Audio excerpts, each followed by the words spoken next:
Рустам Иванович, я приветствую вас, Вайтгалера. Скорее я вас приветствую, Вайтгалера. Да, спасибо большое, что откликнулись на мою просьбу.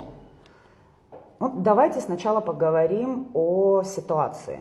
Вот так, коротко, немного в легкую. Несмотря на кажущееся такое затишье, в стране все равно, тем не менее, происходят события. Плохие, хорошие, разные, да? Разные, да. Ваше мнение? Ну, во-первых, здравствуйте. По поводу вашего вопроса. Диалог общества с властью продолжается, несмотря на то, что власть сменилась. Безусловно, есть позитивные моменты, ну и есть, к сожалению, негативные моменты. Вот. Вчера я внимательно смотрел ваш репортаж, вот, и должен сказать, что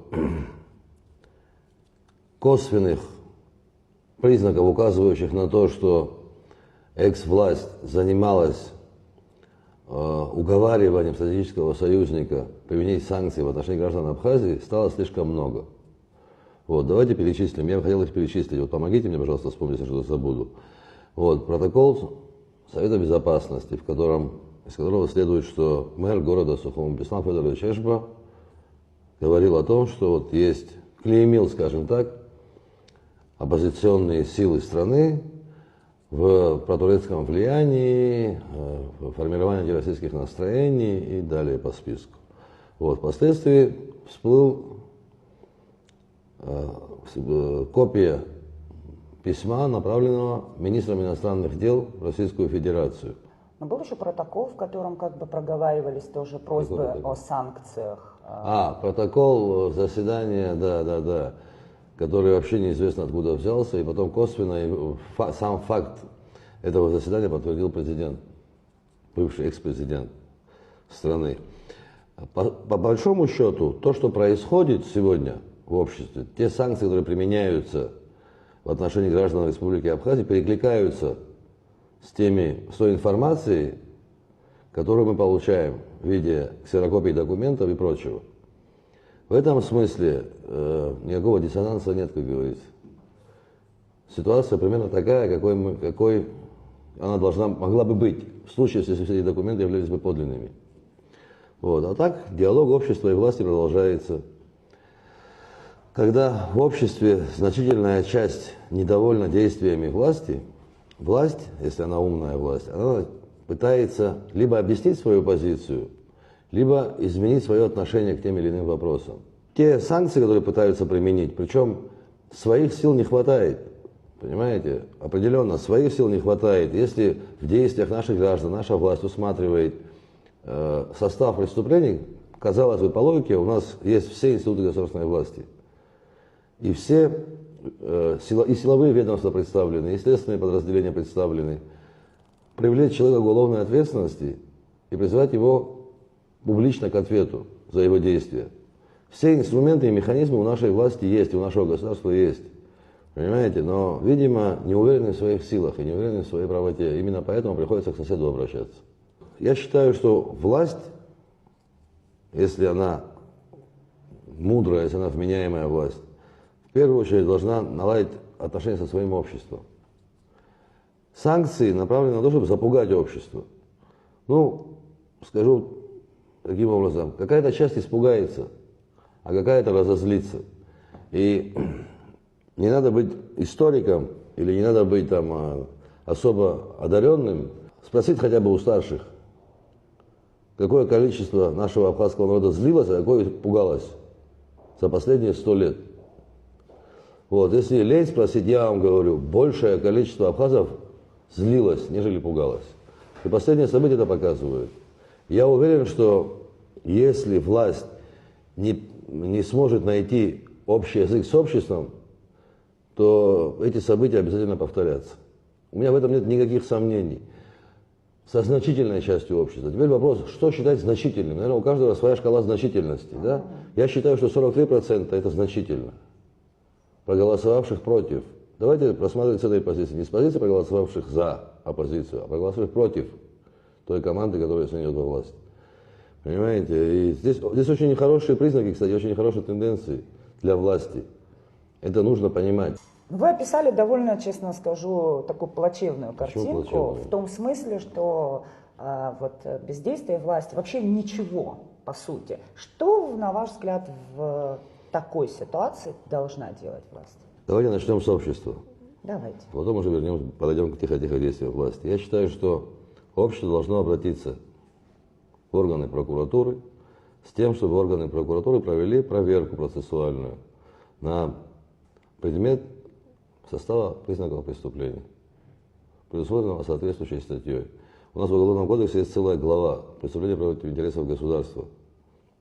Более того, хочу напомнить, что когда нынешняя власть была в оппозиции, они настояли на том в парламенте, чтобы эта глава была усилена отдельными статьями. Вот, хочу напомнить об этом, да. Для кого они это делали, загадка, конечно. Но я думаю, самое время обратиться к этой главе. В отношении конкретных чиновников провести проверку. Делать это элементарно. Как проводится проверка, если вам интересно, я расскажу. Да, очень просто. Надо идти в МИД, в СГБ. Есть журнал исходящей документации. И документы, которые появились в сети, на них указаны, если не ошибаюсь, исходящие номера.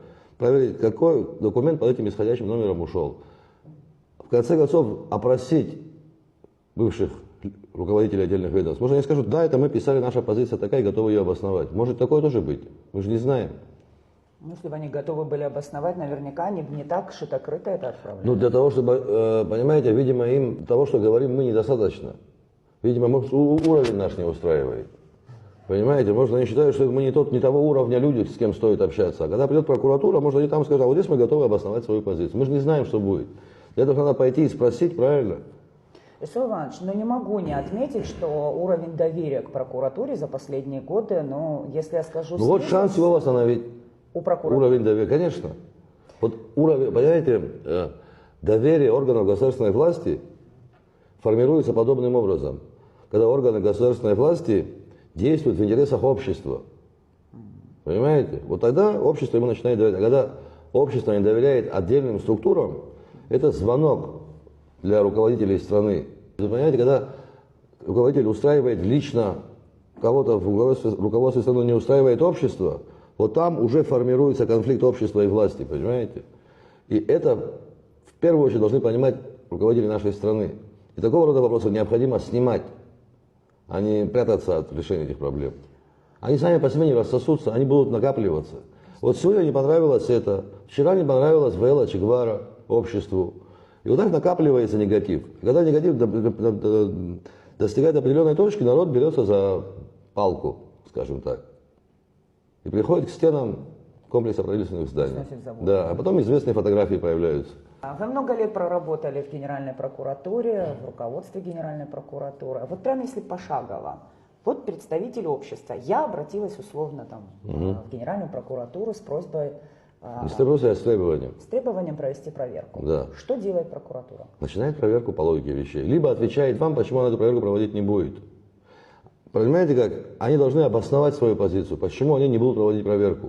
Понимаете? Ну, то есть вера в то, что генеральный прокурор, который много лет проработал вместе с тем или иным чиновником, который, собственно, писал ту или иную анонимку, да, под видом министерства там, или другой силовой структуры, вы правда верите в то, что он захочет? Я не говорю о своей вере или невере, я говорю о том, что он обязан делать. И не генеральный прокурор должен обязать, не генеральный прокурор обязан делать, это обязаны делать подчиненные прокуроры ему, без его указания, понимаете? А он должен надзирать за тем, чтобы они это делали законно. Это не от его желания зависит, хочу сделаю, хочу не сделаю. Он обязан надзирать за тем, чтобы подчиненные ему прокуроры выполняли свои должностные полномочия в полном объеме. Понимаете? Здесь не зависит от желания или нежелания, есть закон, его требования. Если мы немножечко отойдем от непосредственно вот этих документов, вообще сама ситуация, когда министр абхазский, представляющий государственную власть, член абхазского правительства, да, правительства Республики Абхазия, обращается в иностранное государство с просьбой наказать своих собственных граждан, это вообще что? Это позиция чиновника абхазского, за которую он должен нести ответственность. Либо он должен ее отстаивать, понимаете, если он чиновник, если он гражданин достойный своей страны, либо он должен ее отстаивать, либо нести ответственность. Но это не говорит о слабости государства, когда сами не могут, вы об этом говорили, сами не могут, либо у них нет на это оснований, либо не знаю еще что, и потому просят. Нисва, когда у власти нет аргументов перед своим обществом, власть, это значит, власть неуспешная. А неуспешная власть начинает заниматься тем, о чем вы говорите. Начинает просить соседа, делегировать свои полномочия другому и так далее, и так далее, и так далее. Все, ничего здесь сложного нет. Все как в жизни. Когда человек свою правоту не чувствует, он начинает родственников собирать, друзей собирать и так далее. Когда человек прав, он идет и сам отстаивает свои интересы. То же самое здесь, понимаете. Если у них была бы позиция понятная и верная, поддержанная обществом, им не приходилось бы обращаться в органы спецслужбы сопредельного государства. Они бы сами решали свои вопросы с теми, кто с их позицией не согласен. Понимаете? Они бы отстаивали эту позицию публично. Понимаете? Вот у нас были, скажем так, трения с властью, да? Первый раз у нас возникли проблемы по Пицунде, потом возникли вопросы по апартаментам и так далее. Вот я рекомендую слушателям, да, вот нашим, сесть и посмотреть в интернете, какое количество людей выступило за, какое количество деятелей, общественных граждан страны выступили против. Вот соотношение получается 1 к 10, а то и к 15. Понимаете? Это вот показатель того, насколько действия власти были верными. И насколько были поддержаны обществом, насколько популярны были в обществе. Понимаете? Именно поэтому им приходилось таким образом пытаться запугать своих граждан. Понимаете? То, чего боятся они, наши граждане не боятся. Надо быть оторванным от своего народа и не понимать логику гражданина Абхазии, чтобы действовать подобным образом.